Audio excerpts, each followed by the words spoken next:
da aula passada e continuar o conteúdo de óptica, tudo bem? Então, pessoal, peguem aí a sua apostila lá na página 66, o exercício 1, 2 e 3, corrija, né? Caso tenha ficado alguma dúvida ou caso tenha tido algum equívoco aí, faça a correção comigo, vamos lá? Então, o primeiro exercício diz assim: determine o tipo de fonte luminosa de cada elemento a seguir. Letra A, estrela. Pessoal, a estrela, assim como é o exemplo do Sol, né, a estrela principal do nosso sistema, ela é a principal produtora de luz solar, então ela é conhecida como uma fonte de luz primária, porque ela emite luz própria, tudo bem? Letra B, brasa de carvão. Pessoal, a brasa de carvão é quando ela está incandescente, está naquela cor meio laranja, né? Ela tá acesa ainda, então ela tem luz própria e por isso a gente considera como primária. Tudo bem?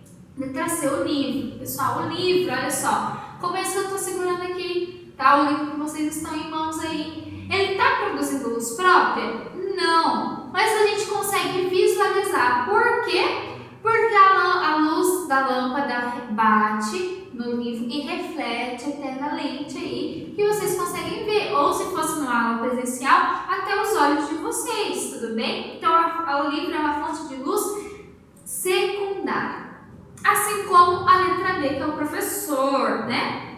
O professor que vos fala aqui, por mais que nós somos seres iluminados, nós não somos fontes de luz, nós apenas refletimos a luz, assim como o exemplo do livro. Então, o professor é fonte de luz secundária. Letra E, lanterna acesa. A lanterna, gente, ela está produzindo luz, certo? Professora, mas depende da pilha, depende da bateria. Enfim, a bateria ou a pilha em si, ela produz luz? Não, mas a lanterna sim. A bateria está fornecendo energia para que seja produzida a luz, tá? Então, a lanterna é considerada primária, assim como a letra F, que é o raio laser, tudo bem? Primária, letra E, letra F, primária também. Exercício 2, pessoal, olha só que legal, um exercício da FUVEST, né? De um vestibular muito conhecido em São Paulo. Ele diz assim: admita que o Sol subitamente morresse, ou seja, sua luz deixasse de ser emitida. 24 horas após esse evento, então depois que o Sol morreu, 24 horas depois disso, um eventual sobrevivente olhando para o céu sem nuvens veria. O que ele veria? Ele conseguiria ver o Sol ainda? Aí as alternativas são a Lua e as estrelas. B, somente a Lua. C, somente estrelas. D, uma completa escuridão. Ou E, somente os planetas do sistema solar. Pessoal, então vamos supor que o Sol não existe mais. É o que está dizendo esse exemplo aqui, tá? Esse exercício. Pessoal, o Sol, ele é a principal fonte de luz do nosso sistema. Entretanto, existem outras estrelas no universo, concorda? Né? Que a gente consegue visualizar. Como eu falei na aula passada, a Lua e os planetas, eles não emitem luz, eles apenas refletem. Dessa forma, quando a gente olhar para o céu, caso não tenha mais Sol, o que a gente vai conseguir ver? Apenas as estrelas. Nós não vamos conseguir ver a Lua, porque ela não vai estar refletindo a luz do Sol, porque o Sol deixou de existir, certo? E os planetas também a gente não vai conseguir ver, porque eles apenas refletem a luz do Sol. Portanto, a alternativa C, somente estrelas, tudo bem? E por fim, exercício 3. Olha que legal esse exercício, gente. Ele fala da cidade de Bonito, no Mato Grosso do Sul. É conhecido pelos rios de águas cristalinas, onde é possível ver nitidamente peixes de diversas cores e tamanhos.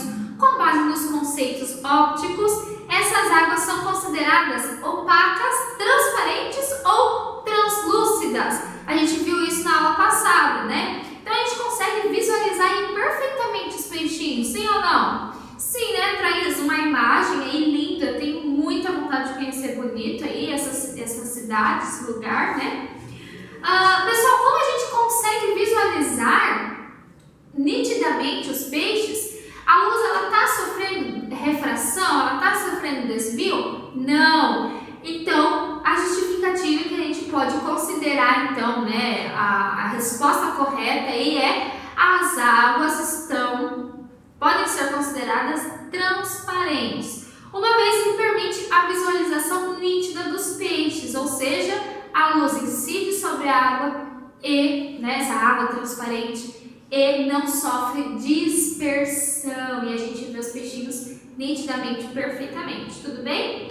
Pessoal, então, esses são os exercícios, né, da aula passada, e hoje nós vamos então dar continuidade ao conteúdo de óptica. E qual é o conteúdo de hoje?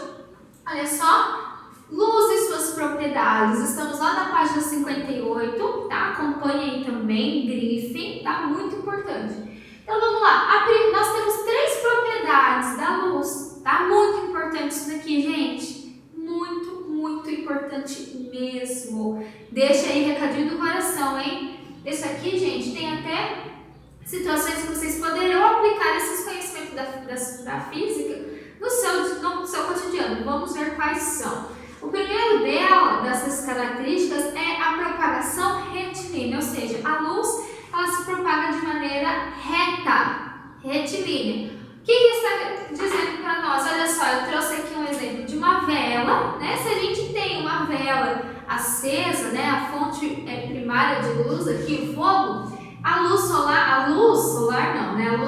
fogo, ela vai se propagar, ó, de maneira retilínea, tá? Ela não vai fazer isso daqui, ó, vai para lá a luz. Não. Ela sempre vai se propagar de maneira reta, ok? Por isso que se você coloca um objeto aqui na frente, ó, se eu colocar, por exemplo, uma madeira aqui, tá? E eu tô aqui, ó, meu olho tá desse lado aqui, eu vou conseguir ver a vela, sim ou não? Não, né, gente?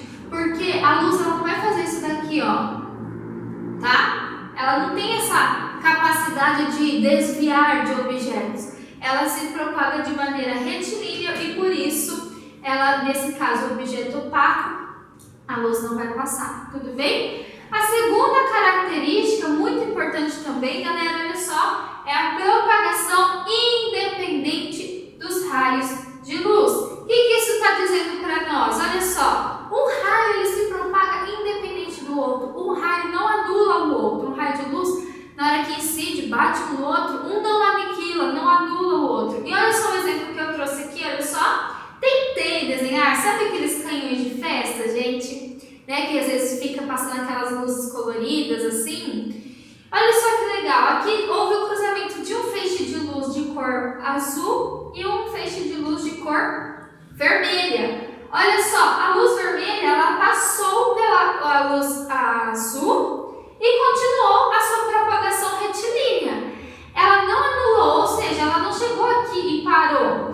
Entretanto, no encontro desses 2 raios de luzes, aqui tem uma mistura de cores. A gente sabe que a mistura da cor azul com a cor vermelha dá a cor roxa. Então, tem uma cor diferente. Entretanto, os raios eles não são anulados entre si, tá? E um independe do outro, tá certo? E a terceira característica, pessoal, do raio de luz, né, da luz propriamente dita, também é a reversibilidade. O que isso quer dizer para nós? O raio de luz ele pode ter o mesmo percurso e não sofrer desvio tanto na ida quanto na volta. Como assim, professora? Olha só, aqui eu coloquei um espelho, tá? Um espelho. E tem uma pessoa nessa posição aqui em frente ao espelho e uma posição dessa pessoa aqui, de uma pessoa em frente ao espelho. O raio de luz que incide, sai daqui da pessoa, embaixo do espelho e reflete, é o mesmo, tem o mesmo percurso, a mesma velocidade do que o raio de luz que está saindo dessa pessoa e vai até ela. Ou seja, essa pessoa, ela está uma ao lado da outra, ela está aqui, ó, não está conseguindo ver, mas pelo espelho ela consegue ver e é o mesmo raio de luz que essa pessoa vê, ela aqui também. E onde que nós podemos utilizar esse princípio aqui? É muito utilizado, sabe onde, gente? Em carros, tá? Então,